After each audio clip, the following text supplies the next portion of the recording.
Take the exit. Turn right into the drive-thru. Nope, I'm making dinner tonight. You don't have time. Josh has practice. Oh, that's right. I'll just get a salad. And fries? No, just the salad. But salad cancels fries. Salad only. Fries. Salad. Fries. Food noise isn't fair, but Mochi Health is. The affordable GLP-1 source that puts you on the road to successful weight loss. Hey, can I get the... Fries. Salad. Sorry. Learn more at joinmochi.com. Mochi members have access to licensed physicians and nutritionists. Results may vary. You're listening to this podcast, so I know you've got a curious mind. Here's a helpful fact you may not know yet. Drivers who switch and save with Progressive save over $900 on average. Pop over to Progressive.com, answer some questions, and you'll get a quick quote with discounts that are easy to come by. In fact, 99% of their auto customers earn at least one discount. Visit Progressive.com and see if you can enjoy a little cash back. Progressive Casualty Insurance Company and Affiliates. National average 12-month savings of $946 by new customers surveyed who saved with Progressive between June 2024 and May 2025. Potential savings will vary. Voices for Justice is a podcast that uses adult language and discusses sensitive and potentially triggering topics, including violence, abuse, and murder. This podcast may not be appropriate for younger audiences. All parties are innocent until proven guilty in a court of law. Some names have been changed or omitted per their request or for safety purposes.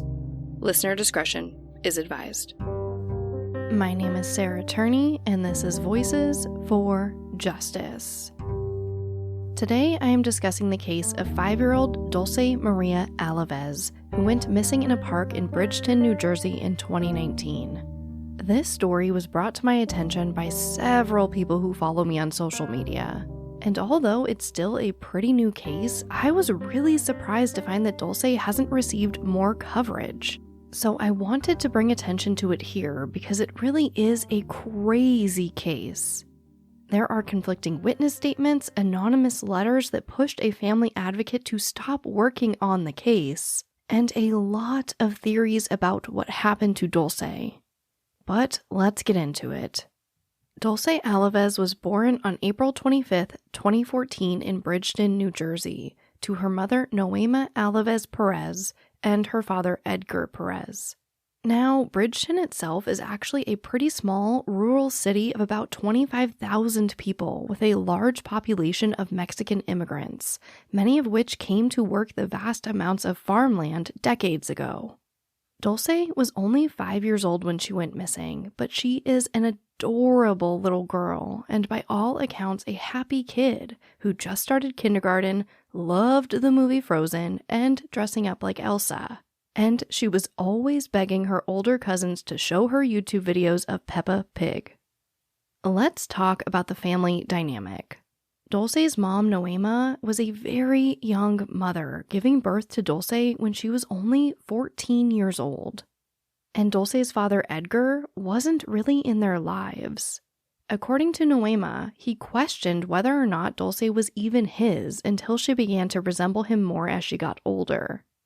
And then at that point, he let her know that he did plan to fight for custody of her. But due to Noema being so young, she actually shared custody of Dulce with her parents. And I couldn't find anything about Edgar ever actually fighting for custody. But 2 years later, Dulce became a big sister when Noema gave birth to another baby from a different man. This time a boy named Manuel that they would affectionately call Manny. But after her second child was born, Noema dropped out of high school during her sophomore year. And by the time she was 18, she moved out of her parents' house, leaving both Dulce and Manny behind. Noema spoke to the Missing Pieces Network and told them that she understood that she wasn't in her children's lives as much as she should have been, and spent a lot of time hanging out with the wrong crowd, smoking weed, and drinking. But when she became pregnant for the third time at the age of 19, Noema was ready to change her lifestyle. She stopped smoking, she stopped drinking, and she stopped hanging out with friends that she considered to be a bad influence, and began making an effort to take a more active role in the lives of her children. This brings us to the day that Dulce goes missing. This episode of Voices for Justice is brought to you by Quince. I've been trying to be more intentional about what I wear each day. I'm leaning into pieces that feel effortless, comfortable, and still put together, and Quince has been my go-to. The fabrics feel elevated, the fits are flattering, and everything just works without overthinking it. They use premium materials like 100% European linen, organic cotton, and ultra-soft denim. And the best part? Everything is priced 50 to 80% less than similar brands. They work directly with ethical factories and cut out the middlemen, so you're paying for quality and craftsmanship, not brand markup. I recently just ordered their tiered linen dress, of course in black. I wanted to pair it with one of my favorite pairs of brown wedges. The problem was, I didn't have a brown purse. So I got that from Quince too. It's one of my favorite outfits. It's easy, effortless, and feels amazing, especially as we're getting a little bit warmer here in Phoenix. Refresh your everyday with luxury you'll actually use. Head to quince.com/justice for free shipping on your order and 365-day returns. Now available in Canada too. That's QUINCE.com/justice for free shipping and 365-day returns. Quince.com/justice. Monday, September 16th, 2019 seemed like a totally normal day. 5-year-old Dulce goes to school along with Noema's 8-year-old sister. So after school around 4 p.m., Noema picks up the girls along with 3-year-old Manny to take them all to Bridgeton City Park. But before they get to the park, they stop at a convenience store to get some ice cream and some scratch-off lottery tickets for Noema. Investigators were actually able to recover the footage from this stop, and the video looks totally normal. They all pick out their ice cream, and while Noema is paying for everything, Dulce picks up her little brother and walks him to the counter, and then she starts standing on like one leg, just kind of bored, and playing around with Noema's sister. To me, it kind of looks like all kids waiting for their parent to pay at the store. So after they all get their ice cream, they head over to the park, and Noema parks the car in a parking lot facing a small playground so the kids can play. But Noema and her younger sister decide to stay behind in the car while Dulce and her brother, who again are 5 and 3 years old, go to the playground. Noema told the police that the reason she stayed behind was so that she could scratch those lottery tickets while her younger sister did homework. Now, before I get into what happened next, I have to tell you about this park. When I first heard Dulce's case, I was thinking it was a park like the parks we have here in Phoenix, where it's like a small parking lot, maybe 10 feet away from the playground with like 2 slides, a jungle gym, and maybe a field to run in. But no, Bridgeton City Park is this huge, heavily wooded area spanning over 1,000 acres. There are also 2 lakes, an outdoor amphitheater with a swimming beach, a 7,500 square foot splash park. Bridgeton High School is right there, and it even has its own zoo with nearly 100 animals in it. I'm talking lions, tigers, bears, monkeys, a full zoo. And according to the City of Bridgeton website, it is one of the most visited attractions in the county. In addition to realizing that there were probably a ton of people in the park that day, what really stood out to me and made my heart sink was reading about the hiking trails. According to the park's website, Bridgeton City Park's trail system is a, quote, combination of fire roads and single-track trails that encompass the complete park system. Access points are along all arteries of the park and are even tucked behind the zoo, end quote. So these trails are all over the park, some along the side of the 2 lakes, and they kind of snake in every direction, meaning that there are so many different exit points. So, Noema and the kids are at this smaller playground behind Bridgeton High School that is a part of this larger park. You guys know that I am crazy about research, so I really wanted to get a sense of how far Noema was from these 2 very small children while they played in the park. NBC Philadelphia did this amazing video walkthrough that you can find on their YouTube channel, where they show the walk from where Noema parked her car to the small playground where Dulce and her brother were playing. It takes the reporter about a minute to walk the about 30 meters from the parking lot to the playground. The whole time this news anchor is doing the walkthrough, you can see the news van behind her get smaller and smaller as she walks towards the playground. She goes around a slight curve past a basketball court with some fencing and a hill to get to this playground. So by the time she gets there, the large news van is barely visible. So when Dulce and her brother were playing, I'd imagine they might be able to see their mom's car, but I think it would be pretty difficult for anyone from the parking lot to see small children from that far away. After all, Dulce was estimated to be at most 3.5 feet tall, and who knows how tall 3-year-old Manny was. To the south of the playground are some buildings used by park staff. From what I could find, it seems like they were pretty much just storage buildings that would hold items and equipment used to maintain the park. But behind these buildings, behind where Dulce and her brother were going to play, is a road that splits off into a few different roads, including a road straight out of the park. What is also terrifying is that not too far from this area is a spillway that leads into Sunset Lake, one of the 2 lakes in the park. But now that we've set the scene, let's talk about what happened. So at about 4 p.m., Noema parks her car and Dulce and Manny run to the playground about 30 meters away. Noema says that she was able to see her kids on the playground for most of the time they were there. But for 5 to 10 minutes, she lost track of them when they moved over to the swings due to the hill blocking her view. A lot of news outlets report that Manny came running and crying to Noema's car. So I want to play for you exactly what Noema says happened next. This is her at one of many press conferences. So your little sister said, I don't see them, we should go check on them. And what was the sequence of events when you did finally go see your son? We went walking and we just saw my son standing there. And his ice cream wasn't even in his hand no more. They had said that somebody had threw his ice cream on the floor, or I think he fell, or I'm not sure.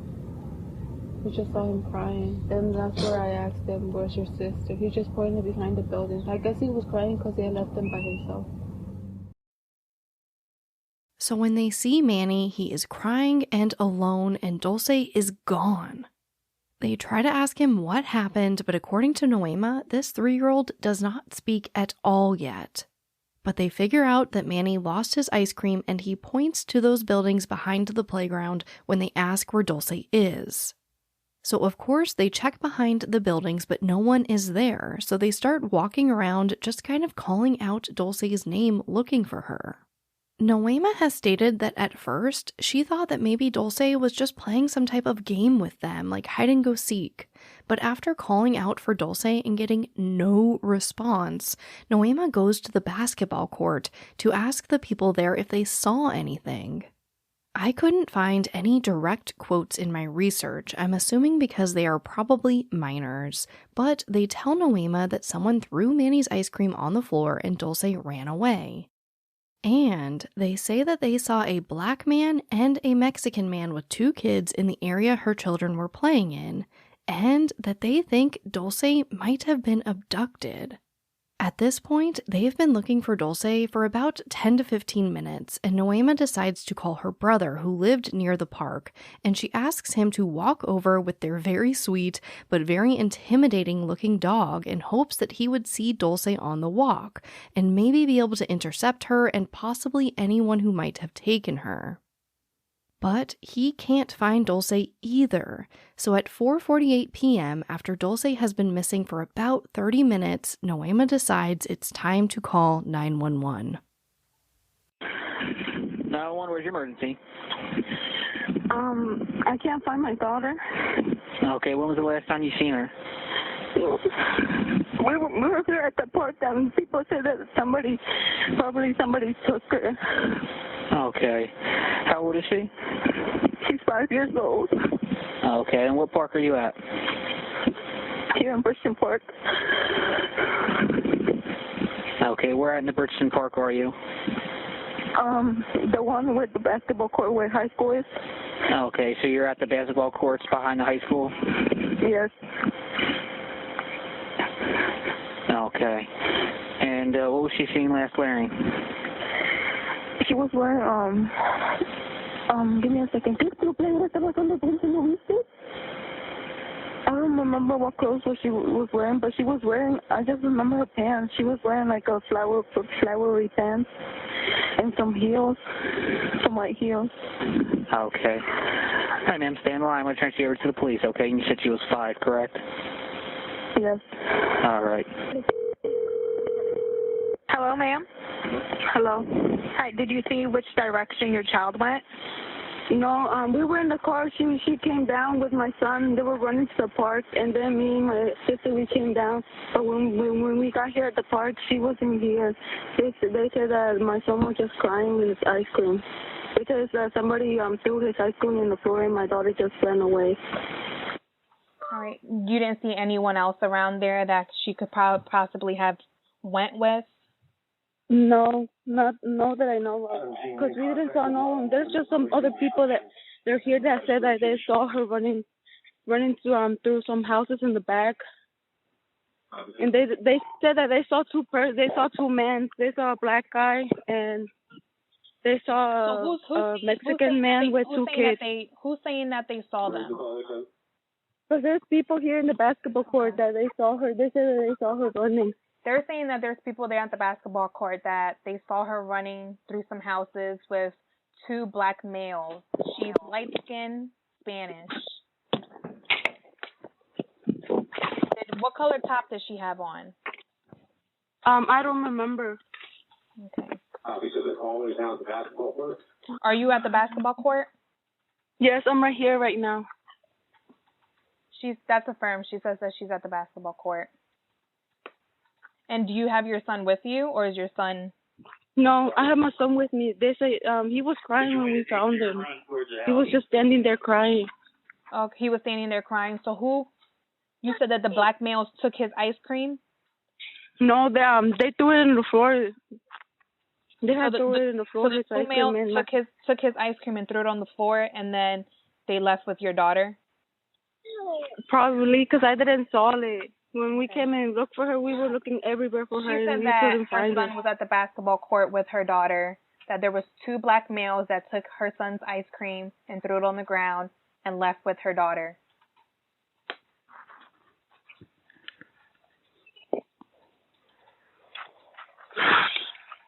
Okay, well, we have the officers. Are you on Mayor Aiken? I already have an officer here. Okay. All right, go speak with the police, ma'am, okay? Okay. Unfortunately, in this call, the operator incorrectly relays the information Noema is giving her to whoever she is speaking to in the back. I'm assuming an officer. That there were two black males when Noema said it was a black male and a Mexican man with two children. But as you heard in the call, the police were there in literally minutes, so I have to hope that they were able to clear up the issue in the official report. But quickly, they had search crews looking all around 60 to 70 acres of the park, looking for any trace of Dulce or even the plastic cup and spoon that came with her ice cream. But there was no trace of her. That night, Noema is extensively interviewed by police until about midnight and returns to the park the next day to help search for Dulce. On day 2 of the search, they get even more volunteers and officers to help look. At this point, the search expanded from those 60 to 70 acres to all 1,000 plus acres of this park and the adjacent neighborhood. They had helicopters, dogs, dive crews, and a massive amount of people searching the park on foot. The search for Dulce was huge. And while volunteers and law enforcement are going over every inch of this park, investigators interview and re-interview witnesses as well as take a closer look at Noema and her family. By all accounts, it seems that they are all very cooperative. The police bring in dogs to search Noema's car, which was still parked in the same spot, and they search the family home, but they come up with nothing. By the end of the day, they still can't find any trace of Dulce, and they call off the search after it gets dark at about 7:30. Although they didn't find Dulce that day, investigators were able to gather some pretty important information.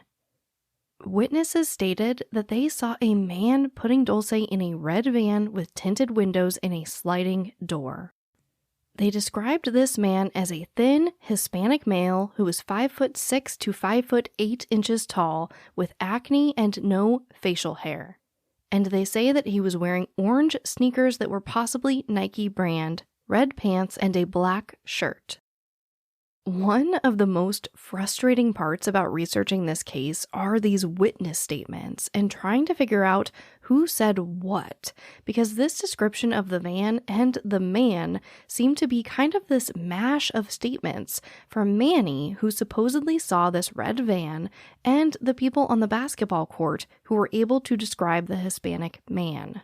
Now, as far as I can tell, the description of the van comes directly from Manny only, with many news outlets reporting that it did come from Manny, and the county prosecutor saying that it came from, quote, a child of tender age, end quote, which would make sense to be Manny. But again, Manny is 3, and Noema says that he does not even speak yet.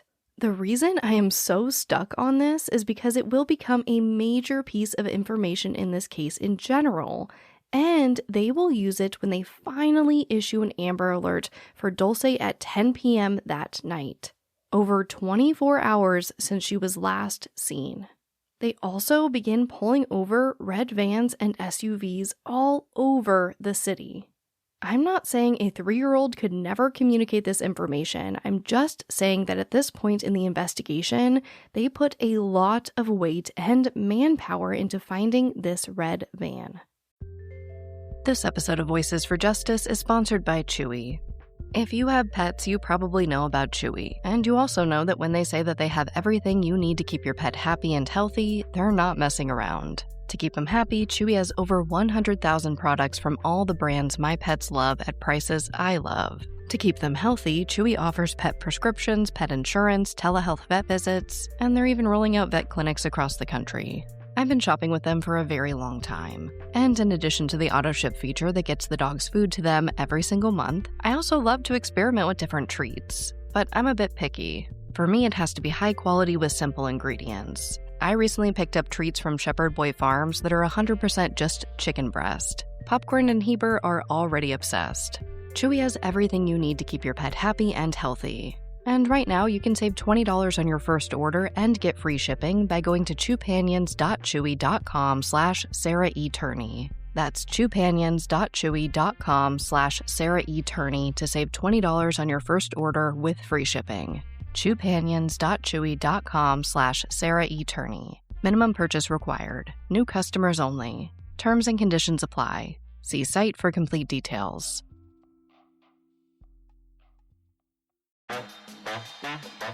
At DSW, we ask the important questions, like, what shoes are you going to wear?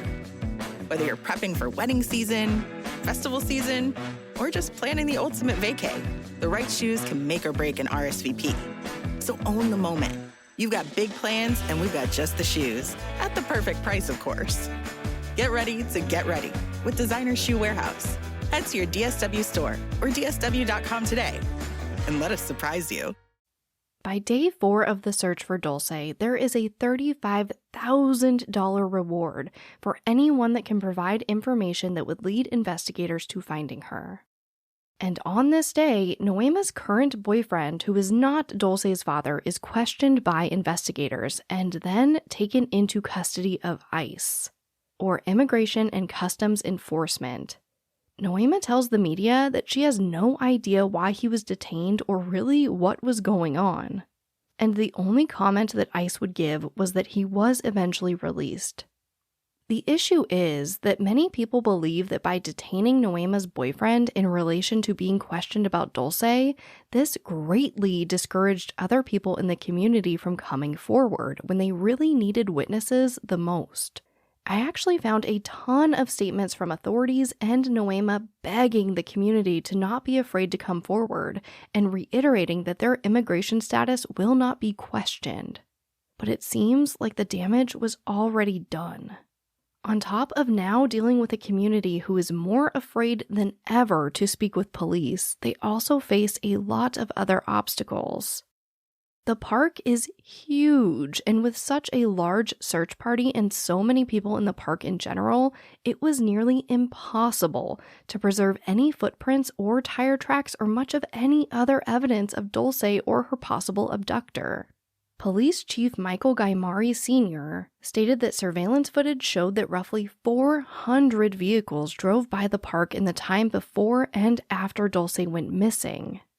And although they managed to speak with about 80% of the vehicle owners, they were unable to get a hold of the other 20%, leaving about 80 vehicles with who knows how many potential witnesses in them unaccounted for. Investigators state that they conducted thousands of interviews and reviewed thousands of hours of video surveillance, diligently looking for any sign of Dulce. Although there are no cameras in the exact area Dulce was last seen in, the police have obtained other videos that confirm Dulce was in the park that day.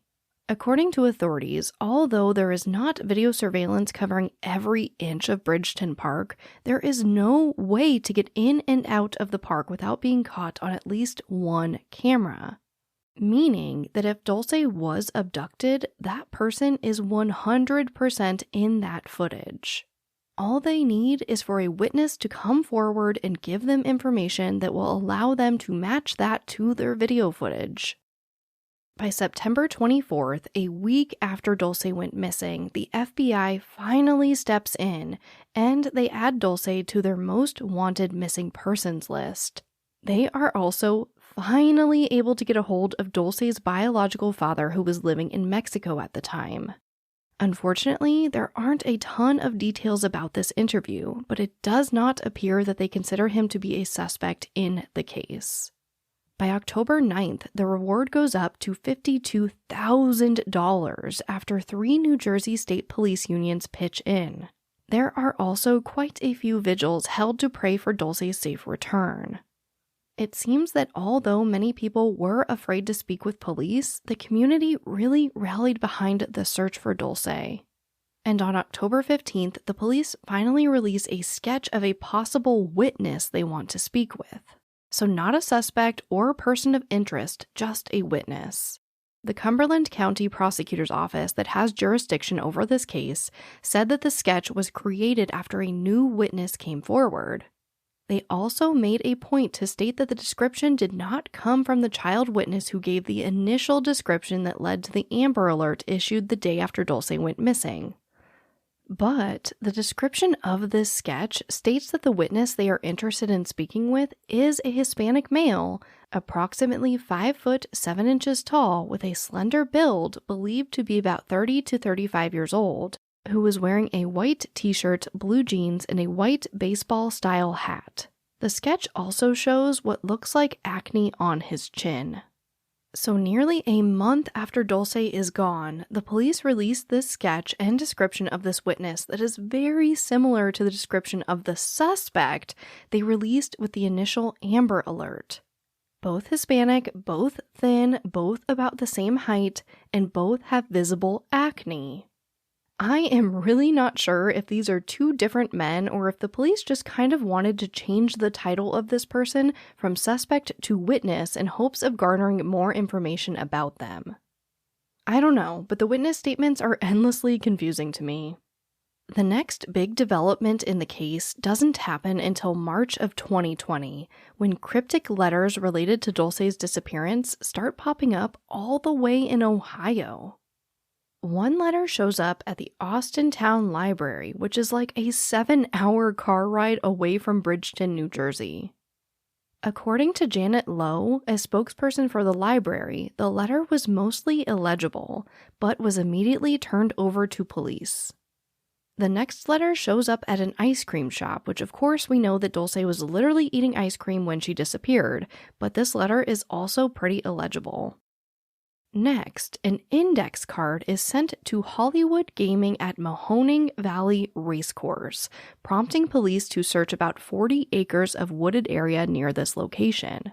It read, quote, 76 truck stop, dead end street, entrance woods, please look, end quote. But after 2 days of search parties, drones with infrared technology, and cadaver dogs, nothing is found. But in my opinion, the strangest letter or really set of notes was this final correspondence. These notes were sent from Ohio to Jackie Rodriguez, who at this time became the spokesperson for Dulce's family. Here is Jackie telling ABC 6 Philadelphia about these notes. It was, I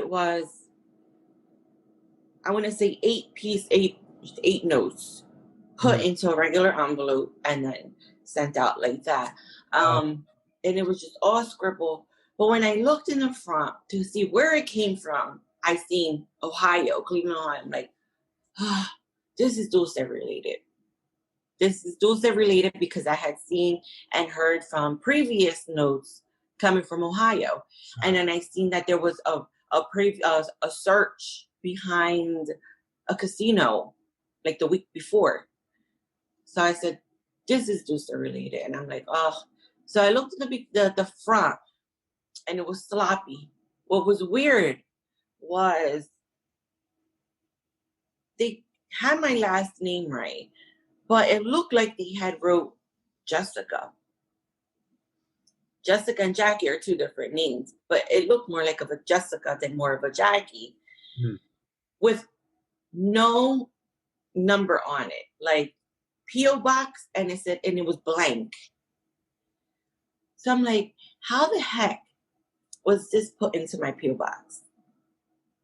So what I did was I called the detective. I told him, I'm like, listen, I am freaking out. I am scared because this was put in my P.O. box and my P.O. box number is not even on the envelope.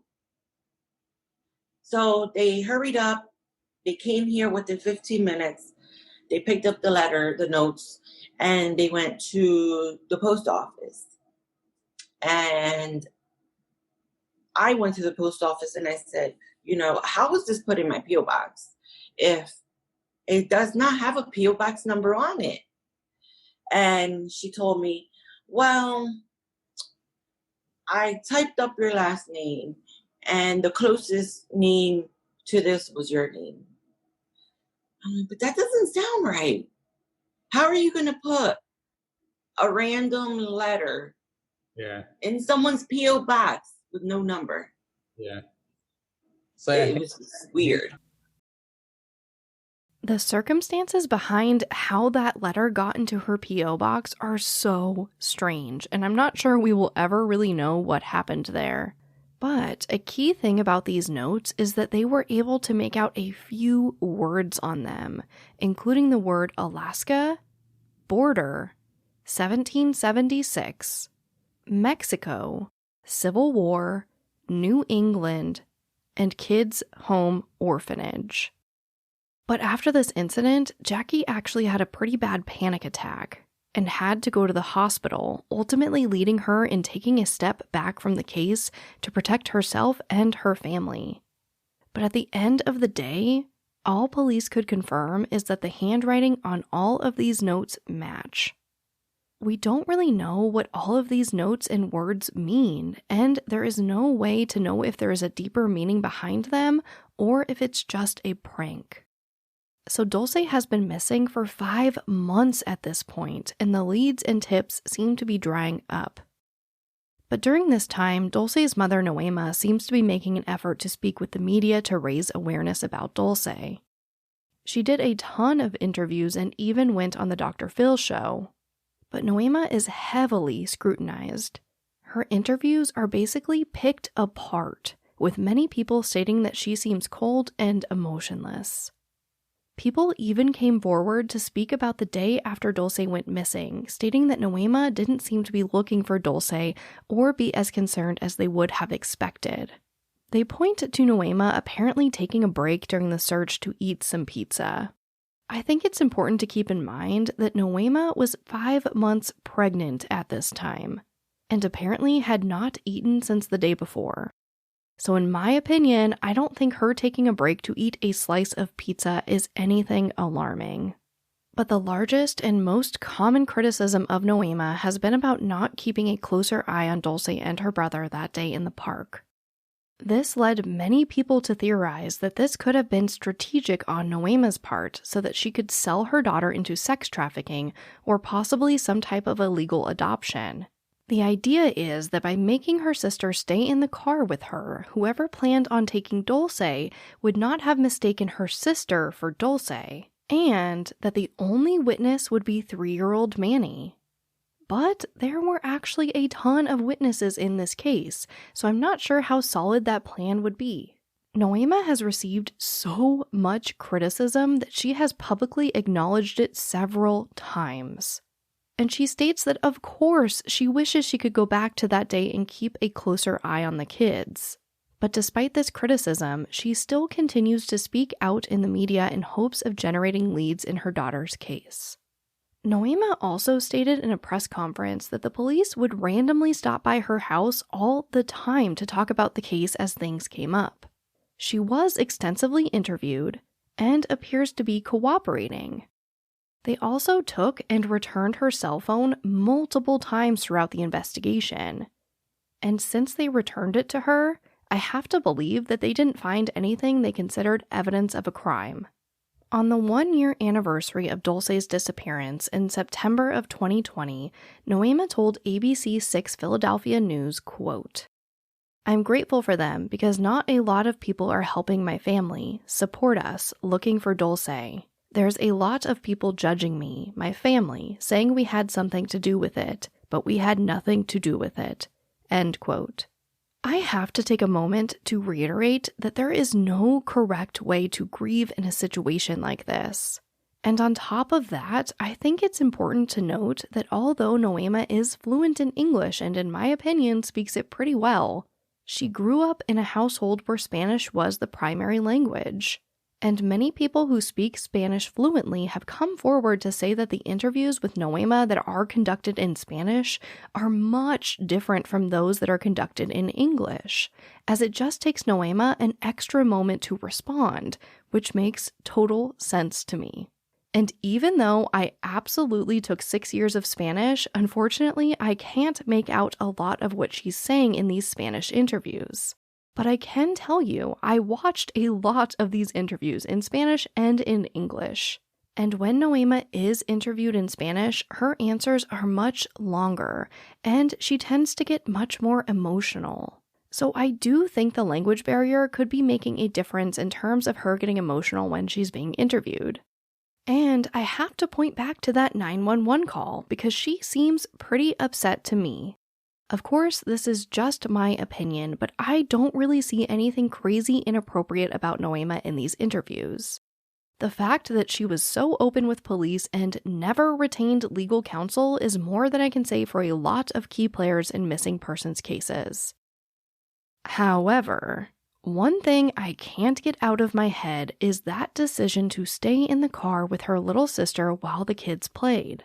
It was a nice day in the 70s and 80s. The playground had benches and tables, so why not scratch the lottery tickets and have her sister do homework right next to the kids instead of from 30 meters away? Why stay in the car? And specifically, why did her sister stay in the car? I get that maybe Noema being 5 months pregnant just made her not want to walk the 30 meters to the playground. But why does the 8-year-old want to do homework instead of playing on the playground? Why take her at all if she didn't plan on playing? I don't think any of us can say for sure, but I cannot get this part out of my head. What they did to your family, you're lucky to make it out alive. Streaming on Peacock. These men are going to come after me. Taking them out is my only chance. Put a bullet in her head. From the co-creator of Ozark. Looks like a family was running drugs. Execution-style killing, it's rare for the keys. And it leads on who they might have been running for. The cartel killed my family. I'm gonna kill them. All of them. MIA. Streaming now. Only on Peacock. So where is the case now? Did they ever find the man in the red van? Well, at this point, you might understand why I am so hung up on these witness statements, especially this red van that Manny described. Because now, a year later, the police and prosecutors start saying that they aren't putting as much weight into the red van with the tinted windows and sliding door anymore. So basically, most of everything they put out in the Amber Alert, other than the description of Dulce, is not relevant anymore. I get that sometimes investigations just kind of go this way, but I can't help but think of all the hours spent looking into the red van were pretty much a waste of time.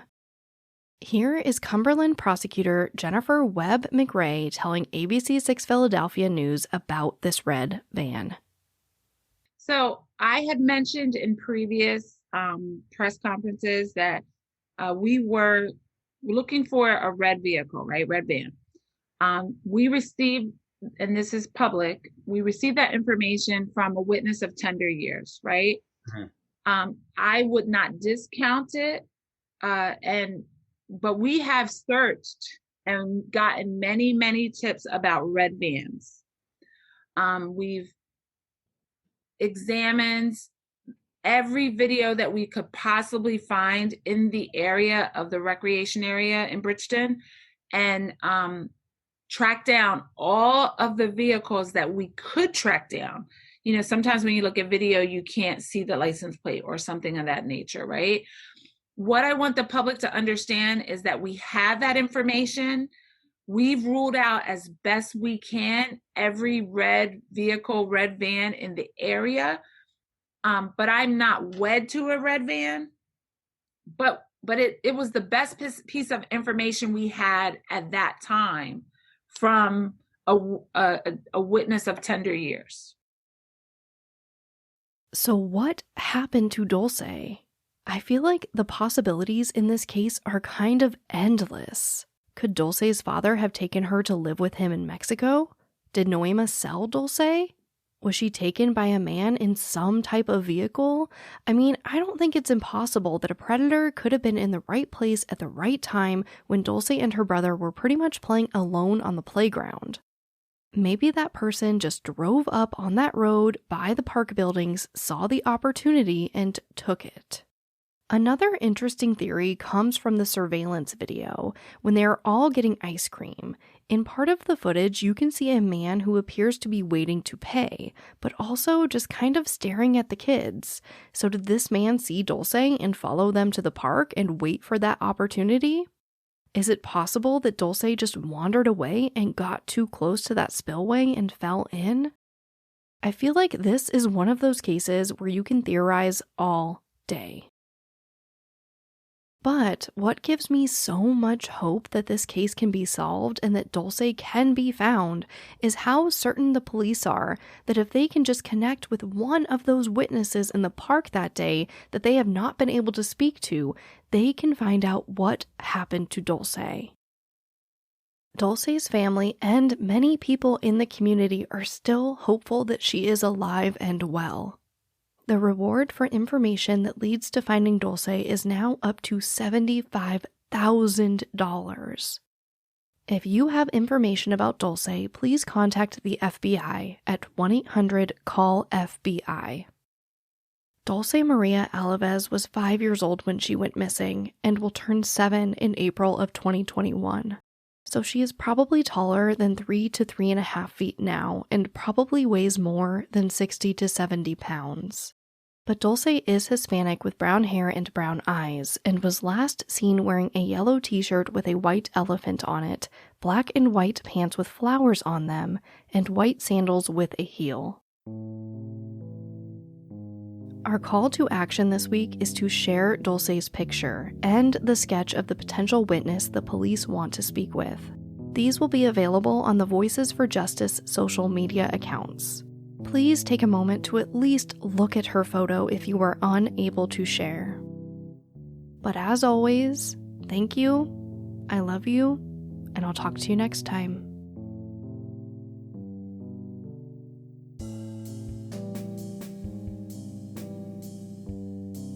Voices for Justice is hosted, produced, and edited by me, Sarah Turney. For more information about the podcast or to submit a case you'd like me to cover, visit voicesforjusticepodcast.com. And for even more content, you can join the Patreon family for just $5 a month at patreon.com/voicesforjustice.